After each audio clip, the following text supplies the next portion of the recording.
Hello guys, and welcome back to the channel. So now guys, I came across this rather interesting phrase when I was watching a Dele Mamadu video, and it rather tickled me. So that phrase, talk nandu. Talk nandu is the phrase. So Dele Mamadu went on to explain, because I've never heard it before, you see, but Dele Mamadu in the course of that video went on to describe what it sort of means. So talk nandu effectively means say and do. Talk and do. Talk and do. Talk and do. Talk and do. So talk and do is in direct opposition, of course, is in direct contrast to being a hypocrite. A hypocrite, of course, is to say something and either not do it or do the direct opposite. So talk and do or hypocrite. As guys, I bring you this. Nigerians react as President Buhari travels to London again for medical checkup. So now, Muhammadu Buhari again, we're with him this time around. This is the guy during the course of the campaign for the 2015 election that was lamenting about medical junkets that Nigerian politicians take to abroad to go and use the funds of the country to look after their own health.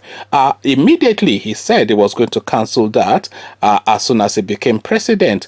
But then, of course, immediately he became president, the first thing he did, of course, was to go on a medical junket at Nigeria's expense to the United Kingdom, to the point that a lot of people not only lamented that medical junket, but the Nigerian first aircraft, the Air Force One, effectively, of Nigeria, the fleet of aircrafts that are dedicated to the presidency, they were parked permanently for all of the months that Buhari was in London. They were parked permanently in the United Kingdom at great expense to the Nigerian coffers, because of course you don't get to park your aircraft for free in any airfield, and you don't get to park it for 10 naira. So great expense just parking the aircraft, great expense this guy's medical bill. But then, of course, before he became president, one of the drum beats that he beat the loudest was lamenting about the medical junkets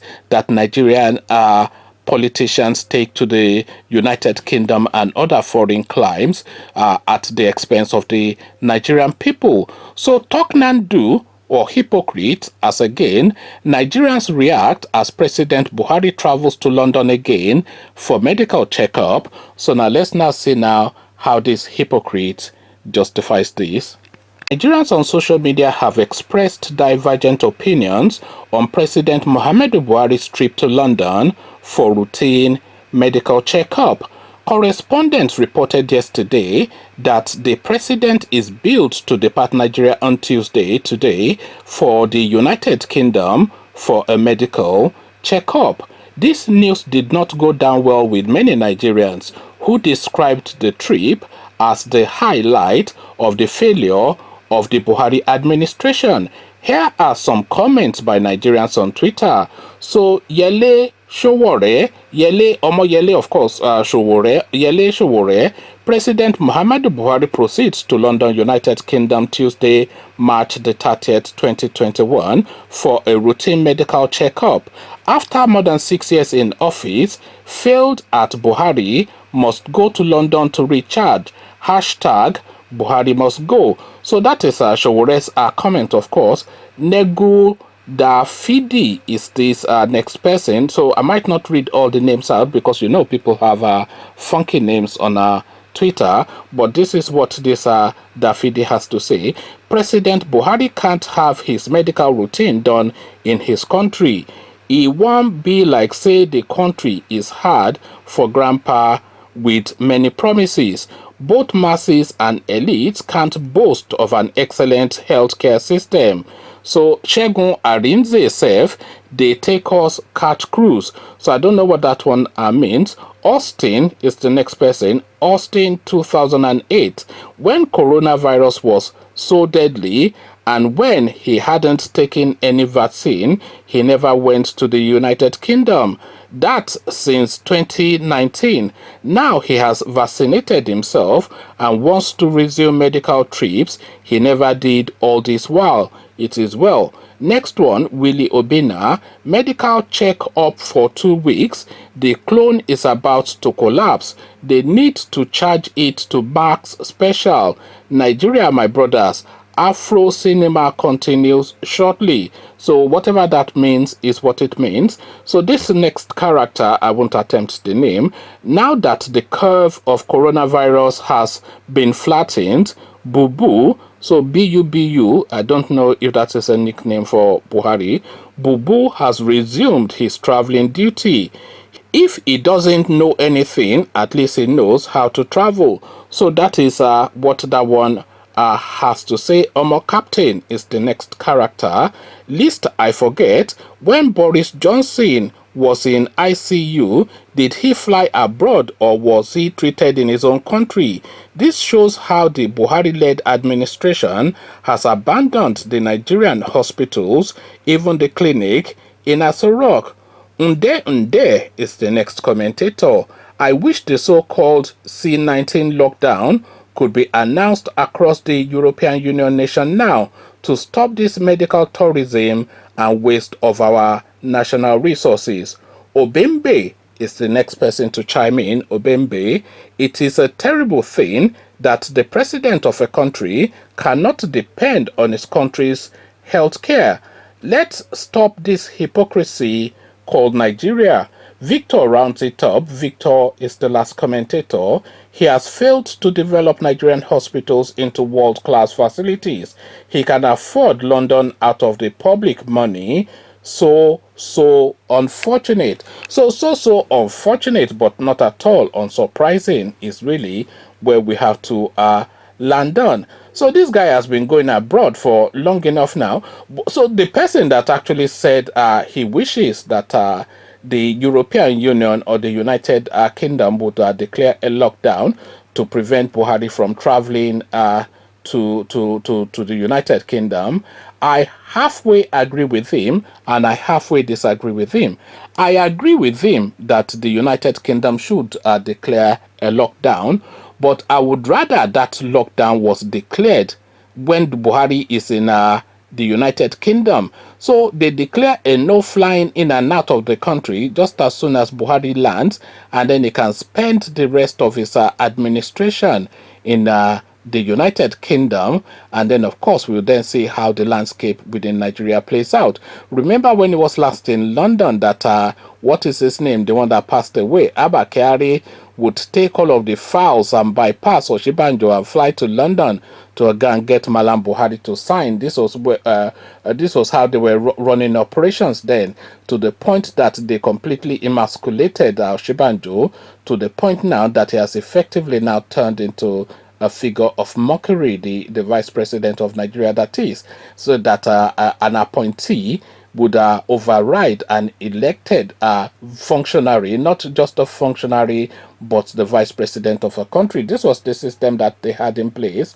So Buhari can stay in the United Kingdom and just spend the rest of his life there. Well, I'm happy for that to happen, even if it is at the expense of the Nigerian state. At least we will not bear that expense for more than 2 years more or so. So this guy going to the abroad, and I started off, by the way, with that talk Nandu or hypocrite. So of course this guy is a total hypocrite, because the thing that he lamented against the most, one of the things that he lamented against the most, is this medical junket. He lamented against this fervently, as he lamented fervently against corruption, as he lamented fervently against the insurgency and banditry within the Nigerian space. So now let's look at those three arrowheads, those three prongs that he lamented on the most, and do an audit of the situation in Nigeria pre-Buhari and the situation in Nigeria during Buhari. So the situation in Nigeria was that they were managing Boko Haram and they were isolating them to Borno, and Goodluck Jonathan had gotten mercenaries from South Africa and Israel to come and finish them off. and they were finishing them off to the point that elections were actually able to take place in Borno. So this was the situation under Goodluck Jonathan. They were going to far-flung places to buy as many weapons as they can to weigh against Boko Haram, and they were achieving some form of a victory. So that was the situation under Goodluck Jonathan.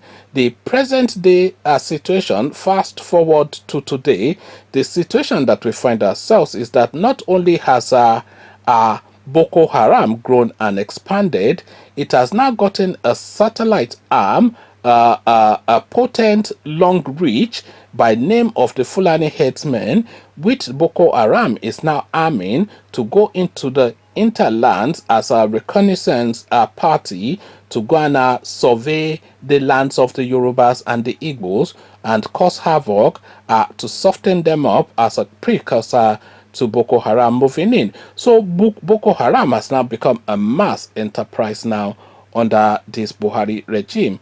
Corruption, of course, is just wild under this climate. Everybody is looting to the point that they are now looting even in raw cash and putting it in their pocket.